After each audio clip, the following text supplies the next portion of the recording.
Today's episode is made possible by our sponsor, NZ Mortgages. You can check them out at nzmortgages.co.nz. Most of us are working longer and harder than ever, but are we doing it for the right reasons? If you're waking up tired, frustrated, stuck, well, you're not alone. The question is, are you working towards something or just working to keep up? I'm James Laughlin, and on this channel, we unlock your full potential through proven habits and strategies for personal mastery. I bet that you work hard. That's in your nature. That's why you listen to this show, because you want to lead life on purpose. You want to make a difference. You want to have a lasting impact on the people around you, and maybe the people that work alongside you or work for you. So therefore, you work hard. But to what end? At what cost? Today is about stopping just for a second and slowing down and going, why do I work so hard? Am I clear on why I work so hard? Am I happy and content with the sacrifices I'm making to have the outputs that I get because I work so hard? So we want to jump into that. But first, if you're not subscribed to Growth Weekly, you need to do that right now. I've put a link in the show notes. It's my weekly newsletter where I send you a short email. Yes, it's very short because I know how busy you are, but it's high impact. You'll be getting early access to my weekly guests that I bring in, the world's best authors, leaders, prime ministers, Formula One teams. So there'll be a weekly email coming straight to you from me. And it's incredible in terms of the insights that these guests share. So please go and subscribe if you're already subscribed. I hope you're enjoying it. But for now, let's get back to it. Look, we work hard because we have bills to pay. Life isn't cheap. I get it. And we are industrious beings. We like to produce. We don't just want to sit in a utopian mountaintop in a yogic position. Well, most of us don't anyway. And we all like to have a sense of purpose. In fact, we need it. A sense of meaning and purpose keeps us fueled and moving. When you look at being driven, the intrinsic, self-starter, like we all want to be known as someone who has initiative and can self-start. Well, there's three key ingredients. We had Daniel Pink on the show. He wrote the book Drive. The three key ingredients were autonomy, mastery, and purpose. We've got to have those things. And that purpose piece is so important. If we want to have work that's meaningful, there's got to be a purpose intertwined in it. Arthur Brooks, and I bring him up a lot because I love him, he looked at what brings happiness. Well, the third component was being in a pursuit of purpose or a pursuit of meaning. So that's the first question for you is, how much meaning does your job bring you? If you're still working, and I know most of you listeners will be still in the workforce, or some of you might be in philanthropy and giving back, but how much meaning does it give to you? In fact, answer this question when you get a chance to journal it or just think about it. What gives my work meaning? What brings me meaning in the work that I do? But I want you to get clear on the meaning around the work that you do. I'd say that it seems that we have tilted a little bit too far in general and are now working harder and longer than ever before. Longer hours, harder focus in terms of we are so distracted that it takes us so much, energy to bring back and get focused. So to me, we've got to get clear on how do we work smarter? I'm still, working hard, fine, but is it smart? Is it effective? Is it productive? I want you to question why it is that you're working so hard. Is it because you're truly in love with what you do? Ask yourself that question right now. Do I love what I do?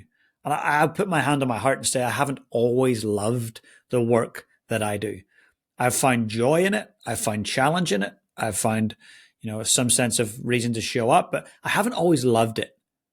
But the work that I do now, I'll be 100% honest. I love it. I love the clients I get to serve. I love the people that I get to speak to from stage. I love the fact that, there's a listener right now, that being you, who's getting to connect right now with some of the lessons that I've learned along the way from some of the greats. That gives me such meaning. I truly love what I do. How much do you love what you do? Take a moment to think about it. Are you filled with energy and a life force that drives you to get up every day and work as hard as you can? If that's you, more power to you. There's so many people that struggle to get out of bed. There's so many people that like their job but don't love it. And it's not about finding your passion and making that your job, because I find that that's not always the answer. I had that experience. Drumming was my passion. It's my childhood, obsession almost. And then it became my job, and I no longer play drums. And that's a bit of a pity in a lot of ways, but it got to the point where I had enough of it. I was fed up. I was burnt out. I was just over it. And we don't want to turn our passions into our professions and then for them to fizzle out. Sometimes your passion should just remain your passion.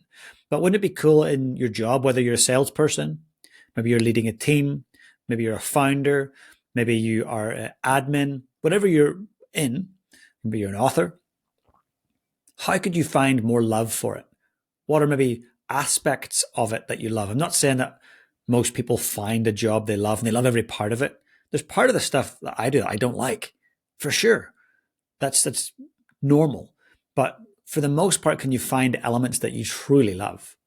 And take a moment and go, what would those be? What would be one or two things that you love about your role? Is it maybe people you serve? Is it your colleagues? Is it the outcomes that you get to be a part of? Is it the sense of satisfaction when you complete important work? But just finding a couple of things that you can love. Some people don't ever complain about their work. They never say they're busy. They never feel annoyed about having to work harder or longer. And they have thriving relationships, and physical and mental health is tip top. There are some freakish legends out there that have it. And I would say it's 0.001%. The rest of us have times when we do feel overwhelmed, when we do feel we don't have enough time with our loved ones, when we do feel sluggish and out of shape, when we do feel mentally drained. Look, that's where we've got to just stop and take stock of how hard am I working and why am I working so hard at it. The reason I wanted to bring this today as a topic was that I meet a lot of people that talk about being a workaholic. And I think it sounds like a terrible thing. To be a workaholic means that you don't have any meaning or purpose outside of your work, that it is prioritized over everything else. Look, I get being passionate about your work. I really do. I love my work. And 40 hours, I would normally do more. But sometimes when I'm doing more, it doesn't feel like work. But also when I'm with my family, it's like park the phone, park the email, park the social media, goodbye to all that stuff, and full noise on that. So I want to really challenge you around how you're feeling about your work. Is there joy and connection, or is it hustle and grind? If you're constantly just grinding at it and doing more and more and more and wanting more and more, there's a certain point where you will break. We had Gordon Parker on the show. If you didn't listen to that episode, I'll make sure the team puts it in the show notes. He's a leading psychiatrist on burnout. If you think, I'm starting to feel a bit tired, maybe resentful, disconnected, you want to just work rather than connect with others, you need to listen to that episode. He was just incredible. He has a book called Burnout as well, but you don't want to face burnout, and you won't know it's coming unless you see the signs. Don't work hard for working hard's sake. A lot of people like to work hard and say, I'm a hard worker and I'm busy. And I often say those people simply lack priorities. That was me a lot of the time. And you know what? I'm still in danger of doing that often. That's why I've got high performance rituals where I actually check in daily and weekly and even monthly. What am I focused on?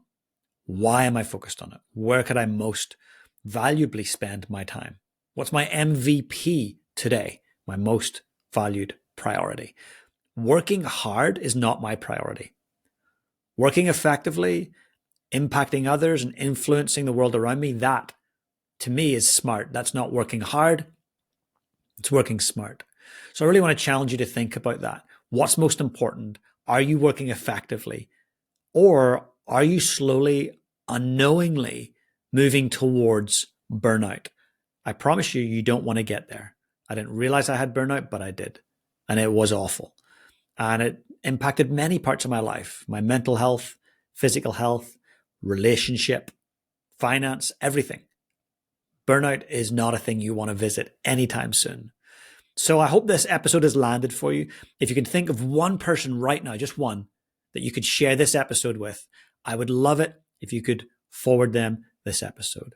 I don't rely on anything else other than word of mouth for the podcast. So please take a moment to think about one person you could share this with. But until next time, please get out there and lead your life on purpose. Today's episode is made possible by our sponsor, NZ Mortgages. You can check them out at nzmortgages.co.nz.